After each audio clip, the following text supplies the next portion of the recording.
Hi guys, welcome back to my channel. So today we are going to learn how to double dye our hair. When I say this, it's because I have two colors in my hair right now. One is like a pinky plum color, the other is obviously my natural darkish brown color, and that's what we're gonna do. So as you can see here, I'm splitting the hair, trying to grab all the pink like I dyed it before and kind of separate it from the brown. This is actually a really incredibly hard task, so if you have someone around, definitely use them to your advantage. Here you saw I tie back all the pink from the bottom, and kind of like how I dyed it before is how I'm splitting it again. So I just took my time with this, did as best as I could. I added a few of the pink strands up into the brown because the brown would dye over the pink, so I kind of just tried to even it out as best as I could. So once you get the bangs and the back section done, then you are good to go. I'm just showing you guys the better separation job I did, and as you see, I added more pink to the top like I said. This time to the dye job, I'm adding a lot of Purple Rain left over from my Arctic Fox that I had just sitting around. I added it to the orchid color that I used last time as well. I wanted to see if it would make it a bit more vibrant or just a different color to the hair.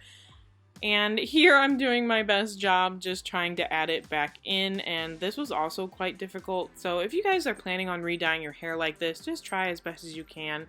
And you know what? In the end, if you follow my tutorial, it'll come out great, I promise. I wanted my hair to be a bit darker brown, so I chose this color by L'Oreal Paris called Cool Darkest Brown.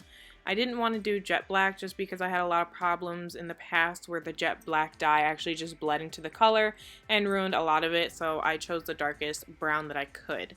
Here I split my hair into two sections on top, and in each section I take a little piece out and I dye the brown over it and kind of just tie it to the other side, if that makes sense. First, I actually just went around the perimeter of the brown so that I got all of that first and colored so I could just worry about the inside sections. This too was also a little difficult and time consuming, but if your arms can last, this is definitely the way to do it.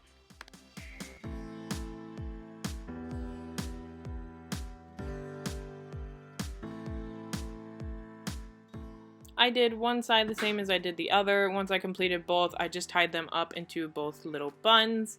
And this is kind of what it looked like. The brown dye was on top, the pink on bottom. I would definitely take the time to wipe the dye off so that you don't want it staining your skin, especially with it being pink and brown. That will definitely stick over time. So make sure you wipe that off and clean as much as possible.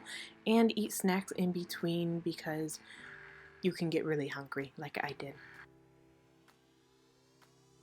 And guys, here's the final result. It was a bit more of a vibrant pinky purple color again. It just came out really nice looking.